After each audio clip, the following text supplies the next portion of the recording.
preteklih dneh ste že dobili informativni izračun dohodnine. Plačujejo jo zaposleni, samostojni podjetniki, študenti s študentskim delom in vsi, ki ustvarijo dohodke. Med letom se obračuna sproti, ob koncu leta pa finančna uprava na podlagi zbranih podatkov pripravi informativni izračun. Dohodnina je vezana na višino dohodka. Višji je dohodek, več bomo plačali dohodnine.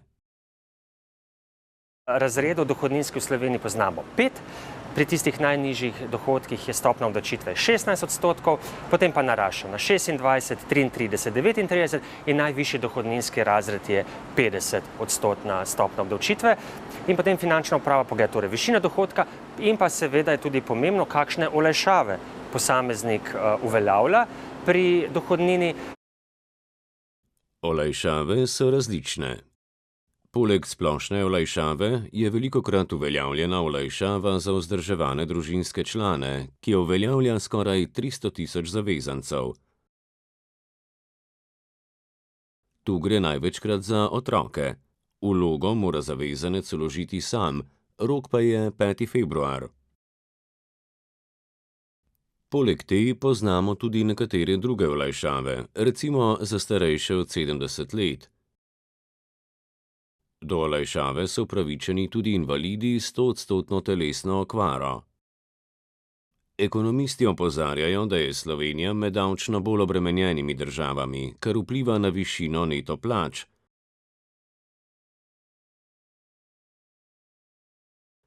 Letni poračun pokaže preveč ali premalo plačanega davka. Zakaj prihaja do razlik, je pojasnil ekonomist Anže Burger. Do tega pride, ker različni izplačevalci dohodkov izplačajo samo akontacijo dohodnine, ker za vsakega posameznika ne vejo točno, kakšni bodo v celotnem letu celotni dohodki, tudi ne poznajo, kako se bodo razporedile druge olajšave, kot so olajšave za vzdrževane družinske člane, regres in tako naprej, tako da je to samo neka akontacija. Finančna uprava Republike Slovenije vsako leto izda približno 1,5 milijona informativnih izračunov. Večina zavezancev z izračunom nima težav, saj prejmejo le okrog 2% ugovorov. Vendar je kljub temu dobro preveriti, ali so vsi dohodki in upoštevane olajšave pravilno obračunani.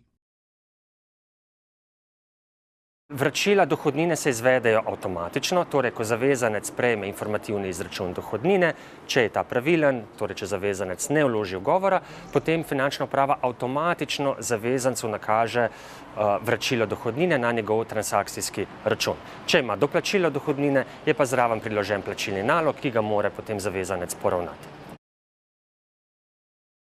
Če zavezanec opazi nepravilnosti, lahko v 30 dneh vloži ugovor. Zavezanci pa odstotek dohodnine lahko namenijo tudi kot donacijo nevladnim organizacijam, političnim strankam, sindikatom in humanitarnim organizacijam.